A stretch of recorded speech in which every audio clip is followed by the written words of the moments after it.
আসসালামু আলাইকুম। কেমন আছেন সবাই? আশা করি সবাই ভালো আছেন। ২০২৫ সালে বাংলাদেশের আজ প্রথম রোজা। তো আজ আমি তেমন কোনো রান্নার ভিডিও নিয়ে আসি নাই। খুবই সাধারণভাবে গ্রামে যেভাবে বেলের শরবত বানাই সেই ভিডিওটা করেছি মাত্র।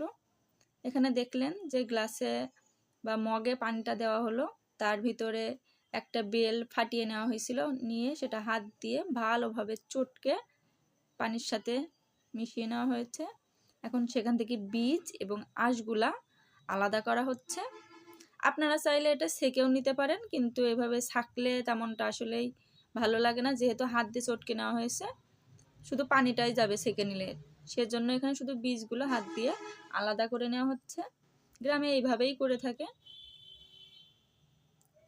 এবার দিয়ে দেওয়া হচ্ছে চিনি, স্বাদ মতো চিনি দিবেন। চিনি দিয়ে এখন ভালোভাবে একটু হাত দিয়ে যেভাবে নাড়াচাড়া করে নিল।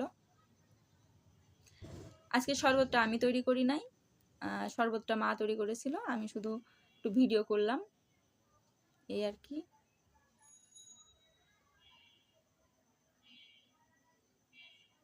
এই যে ভালোভাবে হাত দিয়ে, যেটা আমরা চামচের সাহায্যে করি সেটা হাত দিয়েই করে নিচ্ছে, চামচের আর ব্যবহার এখানে করা হয় নাই,